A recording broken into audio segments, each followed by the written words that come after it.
আজকের এই ভিডিওটা খাগড়াছড়িতে যারা বসবাস করেন, রাঙামাটিতে যারা বসবাস করেন এবং বান্দরবানে যারা বসবাস করেন, পাহাড়ি বাঙালি উভয়ের জন্য। দেখেন, আজকে আমি কিছু বিষয় নিয়ে আলোচনা করব, সেটা সবাই একটু একটু কষ্ট করে মনোযোগ দিয়ে শোনার চেষ্টা করবেন। আমার জীবনে আমি প্রথম যখন রক্ত দিই সেটা হচ্ছে 2010 সালে। আমার মনে আছে যে প্রথমবার আমি রক্ত দিছি। তা আমি যখন রক্ত দিই, যাকে রক্ত দিছি উনি ছিলেন একজন ত্রিপুরা বৃদ্ধ মানুষ, কম করে হলো তার বয়স 60-এর উপরে। তা আমি যখন তাকে রক্ত দিয়েছিলাম তখন কিন্তু আমি জিজ্ঞেস করি নাই উনি ত্রিপুরা, তাই ওনাকে কেন আমি রক্ত দিব। এর পরেরটায় আসি, যে আমার এক বন্ধু ছিল কীর্তি চাকমা নামে, সে এখনও আমার বন্ধু। তা আমরা যখন শিক্ষা সফরে যাই তখন আমি কিন্তু গাড়িতে প্রচুর পরিমাণ বমি করি। আমি গাড়িতে চড়ার অভ্যেস ছিল না, যেই কারণে গাড়িতে আমি বমি করতাম। তো কীর্তি চাকমা আমার পাশের সিটে ছিল। তো তখন চট্টগ্রামের পতেঙ্গায় আমরা শিক্ষা সফরে গেছিলাম। তো ওইখান থেকে আসার সময় আমি প্রচুর পরিমাণ বমি করি, ইভেন কীর্তি চাকমার গায়ের উপর বমি করি। সেই সময় কীর্তি চাকমা আমার সাথে কোনো ধরনের খারাপ আচরণ না করে উল্টা তার গায়ের চাদরটা আমাকে দিছে, দিয়ে বলছে যে তুই এই জায়গাটায় সুন্দরভাবে বস। ওর চেয়ারটা ও ছেড়ে দিছে, ওর সিট ছেড়ে দিছে। তো দেখেন, কীর্তি চাকমার সাথে আমার ফ্রেন্ডশিপ, আমার বন্ধুত্ব এখনও আছে। এবার আসেন, আমার এক বন্ধু আছে অর্কিড চাকমা। আপনারা সবাই যাদের নাম বলছি তাদেরকে অবশ্যই চিনবেন।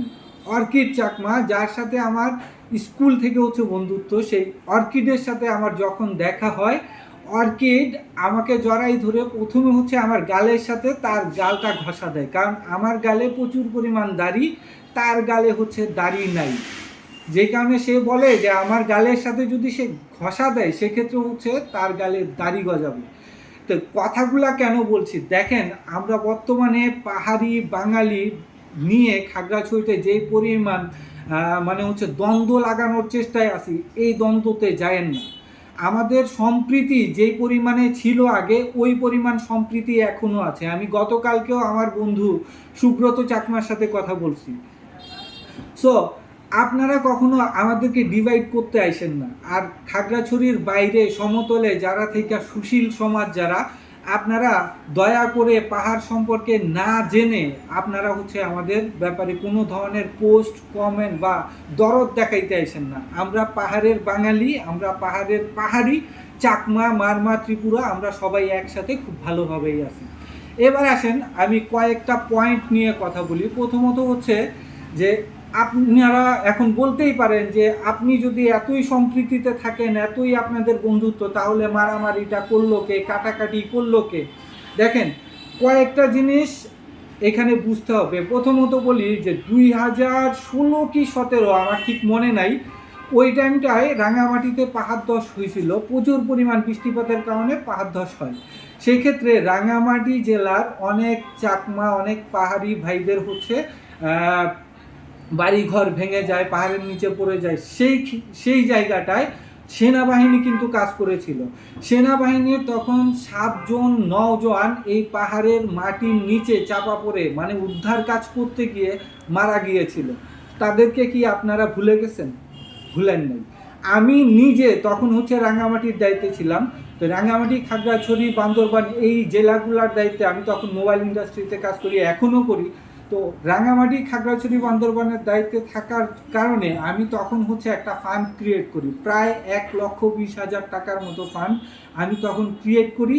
এই ফান্ড আমি তখন রাঙামাটিতে যারা এই পাহাড় ধসের কারণে ক্ষতিগ্রস্ত হয়েছিল তাদের হাতে আমি এটা তুলে দিই।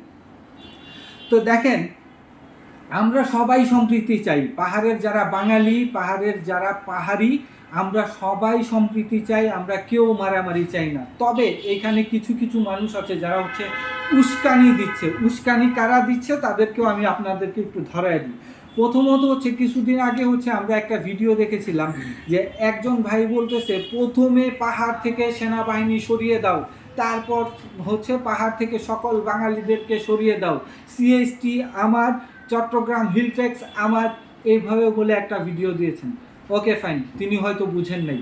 তারপর আরেক ভাই দেখলাম যখন হচ্ছে র্যালি করতেছে, তখন সে প্রথমে হচ্ছে বলল যে যতদিন পর্যন্ত রাঙামাটি, খাগড়াছড়ি, বান্দরবান, তার মানে 3 পার্বত্য জেলা ভারতের অন্তর্ভুক্ত না হবে ততদিন পর্যন্ত হচ্ছে সেনাবাহিনী সরাই ফেলতে হবে, ততদিন পর্যন্ত হচ্ছে খাগড়াছড়ি থেকে, রাঙামাটি থেকে, তার মানে হচ্ছে পার্বত্য জেলা থেকে হচ্ছে সকল বাঙালিদেরকে সরাই নিতে হবে।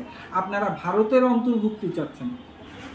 এরাই হচ্ছে মেন ইন্ধনদাতা, এরাই হচ্ছে মেন উস্কানিদাতা। পাশাপাশি আমি কিছু কথা বলতে চাই। দেখেন, ইসলাম ধর্মে কখনো কোনো জায়গায় বলা হয় নাই যে আপনি মূর্তি ভাঙেন, মন্দির ভাঙেন। আমি গতকালকে দেখেছি যে কিছু বুদ্ধ মূর্তি ভাঙা হয়েছে, যে ব্যাপারটা আমি আসলে অনেক বেশি কষ্ট পাইছি, যে এইটা আসলে হচ্ছে কোনো ধর্মের কাজ না। দেখেন, বৌদ্ধ ধর্মে একটা কথা আছে যে হচ্ছে জগতের সকল প্রাণী সুখে থাকুক। এখন জগতের সকল প্রাণী যদি সুখে থাকে, মানুষ কি ওই প্রাণীর বাইরে? তাহলে আমরা সকল ধর্মের ভাইদেরকে বলতেছি, সকল মুসলিম, অমুসলিম, বৌদ্ধ, খ্রিস্টান, হিন্দু, মারমা, চাকমা, ত্রিপুরা, সবাইকে বলতেছি ভাই, শান্তি চাই। পার্বত্য জেলায় আমরা এই মুহূর্তে শান্তি চাই। এইটা হচ্ছে আমাদের প্রধান কাজ। আমরা কেউ কোনো ধরনের উস্কানিতে কান দিব না। পার্বত্য জেলাগুলোতে শান্তি বজায় রাখার দায়িত্ব আমাদের।